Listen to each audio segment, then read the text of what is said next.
Friends, good morning, જય સ્વામિનારાયણ. સ્વાગત છે તમારો એક નવા બ્લોગમાં. આજે આપણે બ્લોગિંગની શરૂઆત 10 વાગ્યાની થાય છે. જોઈ શકો છો અહીંયા 10 વાગી ગયા છે અને આપણે બ્લોગિંગની શરૂઆત 10 વાગ્યાની થાય છે. અને આજે છે હનુમાન જયંતિ. તો અમારા પૂરા પરિવાર તરફથી તમને બધાને હનુમાન જયંતિની હાર્દિક હાર્દિક શુભકામના. અને આજે આપણે હનુમાન જયંતિના સ્પેશિયલિસ્ટ ટિફિનમાં શું બનાવી રહ્યા છીએ હું તમારા સાથે શેર કરીશ. વિડીયો છેલ્લે સુધી જોજો. અને જો ફ્રેન્ડ તમને અમારા વિડીયો ગમે તો લાઈક શેર સબસ્ક્રાઈબ કરી દેજો. તો હનુમાન જયંતિના સ્પેશિયલિસ્ટ ટિફિનમાં આમ તો હનુમાન જયંતિ હોય ત્યારે ચણાનું શાક બનતું હોય છે. તો અહીંયા આપણે ચણાનું શાક બફવા માટે રાખી દીધું છે. સાથે અમારે ભાત તો હોય તો આપણે મસ્ત મજાના જીરા રાઈસ ભાત બનાવવાના છે. તો અહીંયા એ પણ બફવા માટે રાખી દીધા છે.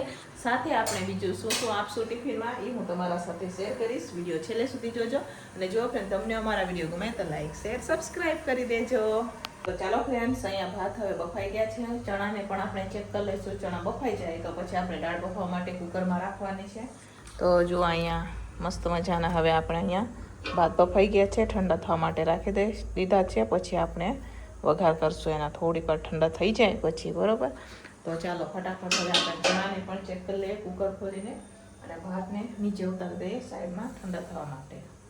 તો ચાલો ફ્રેન્ડ્સ, અહીંયા હવે ચણા બફાઈ ગયા છે. આ જોઈ શકો છો તમે. ચણા આપણે રાખી લીધા છે. હવે દાળ બફવા માટે રાખવાની છે. તો પહેલાં ચણાનું શાકનો વઘાર કરી દઈશું. પછી આપણે દાળને બફવા માટે રાખી દઈશું. થોડા જેટલા આપણે એમાં આખા મસાલા નાખશું. સાથે આપણે મીઠા લીમડાના પાન પણ નાખશું. ચાલો આમાં મીઠા લીમડાના પાન નાખશું.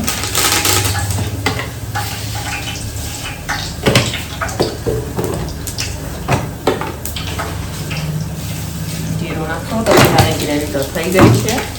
અહીંયા ટમેટાની ગ્રેવી આપણે કરીને રાખી દીધી છે.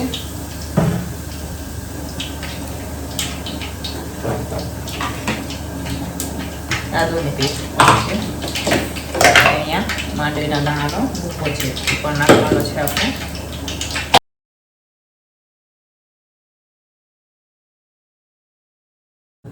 તો ચાલો ફ્રેન્ડ્સ, અહીંયા હવે શાકનો વઘાર થઈ ગયો છે. મસાલા પણ બધા જ થઈ ગયા છે. હવે આપણે લાસ્ટમાં ખાંડ નાખવાની છે. તો ફટાફટ આમાં ખાંડ નાખી દઈશું. હું 2 ચમચી આમાં ખાંડ નાખી દઉં છું. ઓપ્શનલ છે, તમે નાખો આપણે 2 ચમચી એમાં ખાંડ નાખશું. પછી ઉતારી દઈશું. અને કુકરમાં હું અત્યારે બાફી રહી છું દાળ. તો ચાલો ફટાફટ દાળ બાફી લઈએ. અને આમાં 2 ચમચી ખાંડ નાખી થોડી ગરમ ગરમ તેલ નાખીને. તો ચાલો અહીંયા હવે આપણે દાળ પણ ઉકળી ગઈ છે. અને આ બાજુ ચણાનું શાક પણ બની ગયું છે. તો ચાલો હવે આપણે જીરા રાઈસ ભાત બનાવવાના છે. તો જીરાનો આપણે તડકો મારી દઈશું. આજે આપણે ગાજર ને વટાણા ને એવું ન નાખીએ, ફક્ત જીરું એકનું નાખશું અને મસ્ત મજાનો તડકો લગાવી દઈએ આપણે. તો ચાલો દાળ પણ હવે ઉકળી જવા આવી છે. તો ઉતારી દઈએ નીચે અને સરસ મજાનો જીરાનો તડકો લગાવીએ, બરોબર. તો ચાલો ફ્રેન્ડ્સ, અહીંયા હવે શાક બનીને તૈયાર થઈ ગયું છે. જોઈ શકો છો મસ્ત મજાનું ગ્રેવી વાળું શાક બની ગયું છે. સાથે અહીંયા દાળ પણ ઉકળી ગઈ છે.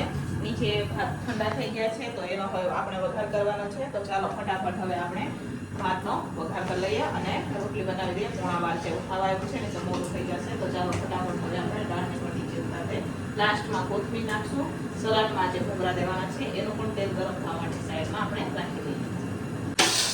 તો ચાલો ફ્રેન્ડ્સ, હવે અહીંયા ભાત પણ ઠંડા થઈ ગયા છે અને વઘારવા માટે આપણે તેલ ગરમ થવા માટે રાખી દીધું છે. એમાં જીરું નાખી મસ્ત મજાનો હવે જીરા રાઈસનો આપણે તડકો લગાવીએ, બરોબર. તો ચાલો ફ્રેન્ડ્સ, ફાઇનલી હવે બધું જમવાનું બનીને તૈયાર થઈ ગયું છે. આજે થોડુંક મોડું પણ થઈ ગયું છે. તો ચાલો આજે આપણે હનુમાન જયંતિના સ્પેશિયલિસ્ટ ટિફિનમાં શું બનાવેલું છે ચાલો હું તમને બતાવું. તો અહીંયા મસ્ત મજાનું ચણાનું શાક છે. જોઈ શકો છો હનુમાન જયંતિ હોય ત્યારે બધા જ આ બાજુ ચણાનું શાક બનાવે છે. જોઈ શકો છો તમે.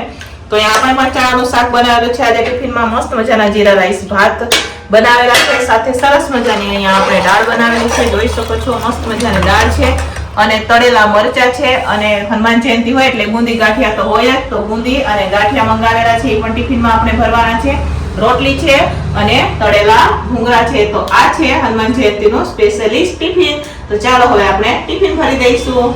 હેલો ફ્રેન્ડ્સ, તો બપોરના વાગી ગયા છે 2:30. હવે ટિફિનો ભરાઈને તો આપણે કયું નહીં વહી ગઈ હતી. પછી વાસણ ને બધું કમ્પ્લીટ થઈ ગયું. સાફ સફાઈ ને બધી થઈ ગઈ છે. અને અત્યારે હું થઈ ગઈ છું તૈયાર. કેમ કે અત્યારે આપણે જવાનું છે, આજે હનુમાન જયંતિ છે એટલે બાલાજી મંદિરે આજે દર્શન કરવા માટે જવાનું છે. જે રાજકોટ બાલાજી મંદિર છે હનુમાન દાદાનું, અહીંયા અત્યારે અમે દર્શન કરવા જઈ રહ્યા છીએ. તો હું તમને પણ દર્શન કરાવીશ. વિડીયો છેલ્લે સુધી જોજો, બરોબર.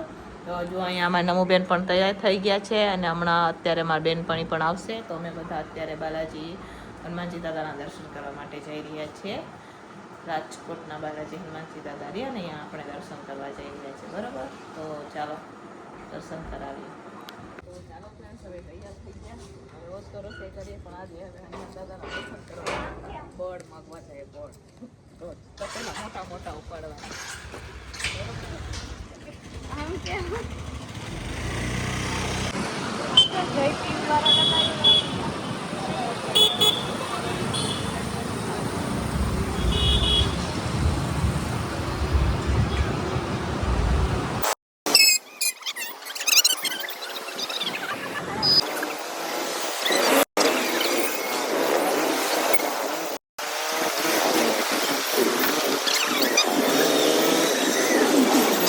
તો ચાલો ફ્રેન્ડ્સ, આપણે હવે બાલાજી હનુમાનજી દાદાના મંદિરે પહોંચી ગયા છે. જોઈ શકો છો મેઇન ગેટથી આપણે જઈ રહ્યા છીએ. આજે હનુમાન જયંતિ છે એટલે સરસ મજાનું મંદિરનું પણ ડેકોરેશન કરેલું છે.